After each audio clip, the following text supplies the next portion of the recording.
Hai, welcome back to Superstock. Seperti biasa, Superstock akan selalu mencari saham-saham yang super, tapi kali ini kita akan membahas satu sektor yang super, yaitu dari sektor komoditas.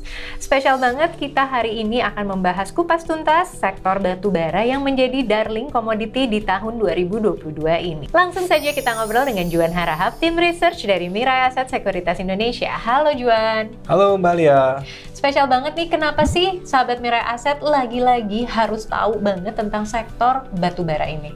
Ya, jadi menarik banget nih bahwa sebenarnya pemerintah baru aja melakukan rilis ya terkait dengan kepastian bahwa adanya perpanjangan dari PKP 2B. Ini untuk perpanjangan IUPK-nya bakal bagaimana. Nanti kita bahas. Oke, penting untuk sahabat Mirae Asset tahu nih bagaimana sih perkembangan industri batubara di tanah air kita.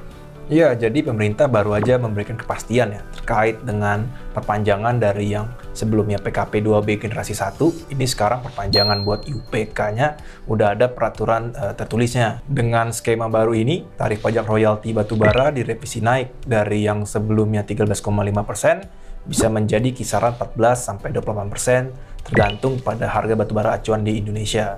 Selain itu, tarif pajak efektif ini turun dari yang sebelumnya 45% menjadi 22%. Dan terakhir, ada skema baru terkait dengan skema bagi hasil sebesar 10% yang akan dipotong dari laba bersih penambang batubara.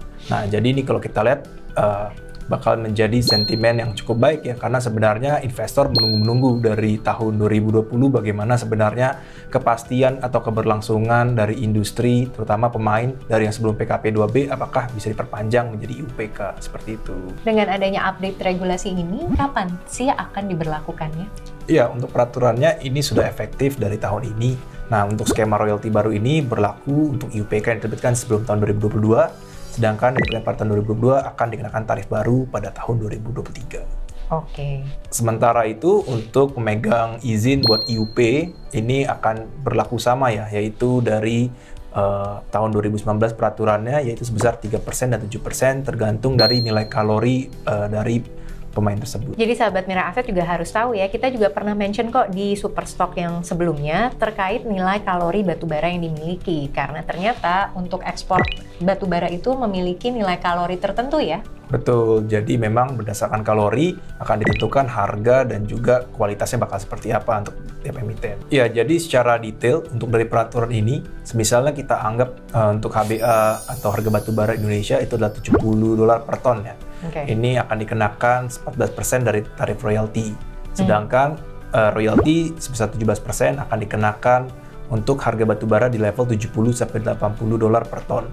23% ini akan dikenakan dengan harga di 80-90, dan yang berikutnya 25% akan diterapkan pada $90-100, dan yang terakhir 28% dari tarif royalti akan dikenakan bila mana dari harga batubara tersebut di atas $100 per ton. Jadi agak mirip dengan pajak progresif ya? Betul, jadi memang disesuaikan agar pemerintah mampu memonetisasi dari harga batubara yang sekarang lagi level tinggi-tingginya. Dengan adanya update regulasi terkait pertambangan batubara, nah tentunya ini akan berpengaruh kepada emiten-emiten yang ada di BEI, terutama emiten saham apa nih? Iya, jadi di Universe Mirae Asset kita ada mengcover 3 emiten batubara ya, yaitu dari Adaro, PTBA, dan juga dari ITMG.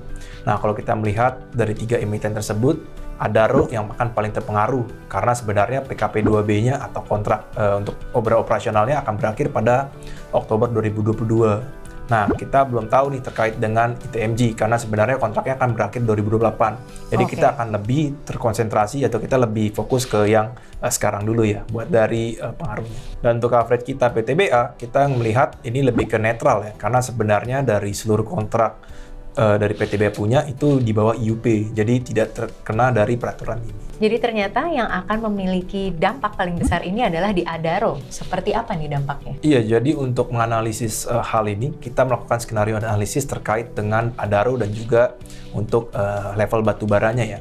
Kita melihat di 2 bulan terakhir untuk harga batubara itu hovering around $200 sampai $400 per ton ya. Ini kalau kita lihat akan memperkirakan laba bersih Adaro meningkat sebesar 1 hingga 13% ya. Ini dengan asumsi harga batubara acuan dari rentang 150 sampai $300 per ton. Di sisi lain, kita juga mencatat skema baru ini akan membawa dampak negatif bila mana untuk harga batubara berada di level 81 sampai 120 dolar per ton. Nah, ini kalau kita lihat karena sebenarnya dari royalty rate-nya akan outweigh atau melebihi dari kompensasi pajak yang lebih ringan. Jadi ini memberatkan dari performance Adaro. Ya, jadi pada chart ini kita bisa lihat ya bahwa tren harga batu bara Indonesia itu meningkat selama 2 bulan terakhir di level rentang 150 sampai 250 dolar per ton ya.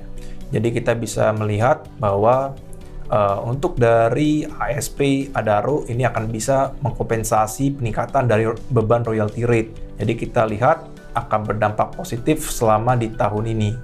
Kita juga bisa melihat bahwa sebenarnya pada rentang 90 dolar hingga sampai 120 dolar perubahan dari net profit Adaro yang kita estimasikan itu akan menurun, sehingga memang dampaknya baru akan terasa negatif bila mana dari harga batu bara acuan di level 80 sampai 120 dolar. Tapi di luar itu justru net profitnya bisa tetap positif ya? Yes, betul. Yang lebih menariknya lagi, kita bisa melihat bahwa sebenarnya bila mana harga batu bara acuan menurun sehingga level 60 dolar sampai 70 dolar, ini justru malah menguntungkan dari kinerja Adaro. Betul. Okay. Dikarenakan sebenarnya untuk dari tax rate, penurunan tax rate ini akan bisa melebihi dari peningkatan royalty rate yang ada. Karena kan progresif tadi ya kita ngobrolnya ya. Semakin tinggi harganya, semakin besar royalty rate-nya. Nah, dengan royalty rate 14% asumsinya, maka net profit-nya bakal meningkat nih karena adanya tadi beban efektif tax rate-nya yang menurun, seperti itu. Jadi bisa kita simpulkan, Adaro dengan situasi yang terbaru ini masih bisa membukukan kinerja yang positif. Tapi bagaimana dengan batu bara di global market nih? Iya, jadi kalau kita melihat untuk sampai sisa akhir tahun, batu bara masih akan prospektif ya ke depannya ya. Okay. Karena kita melihat beberapa hal seperti yang pertama adalah dari sisi India yang sekarang lagi shortage nih, sehingga mereka menurunkan buat duty impornya. Nah, ini akan meningkatkan dari sisi demand di global. Yang kedua, kita melihat adanya embargo dari Europe terkait dengan batu bara yang ada di Rusia ya, dikarenakan adanya invasi antara Rusia dan juga Ukraine. Okay. Dan yang terakhir, kita lihat di China juga ada potensi untuk peningkatan dari sisi permintaan ya, karena adanya relaksasi dari social restriction terkait dengan COVID, dan juga pada second half biasanya pemakaian listrik akan jauh lebih tinggi ya seiring dengan adanya musim dingin. Ya, jadi memang di penghujung 2022 lah ya kita bisa melihat akan adanya demand yang sangat tinggi ya.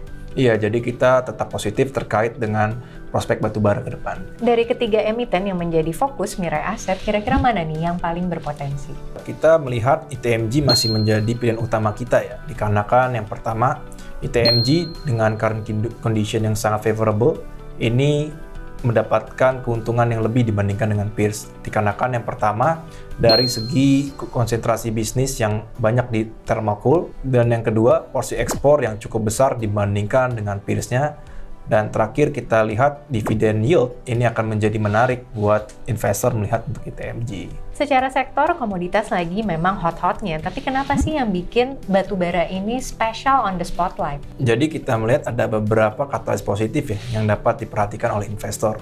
Yang pertama, kalau kita melihat dari harga batu bara yang sekarang, ini akan berpotensi meningkatkan dari kinerja pemain batu bara sangat tinggi ya dibandingkan dengan tahun lalu. Lalu yang kedua, ini akan translasinya pada pembagian dividen.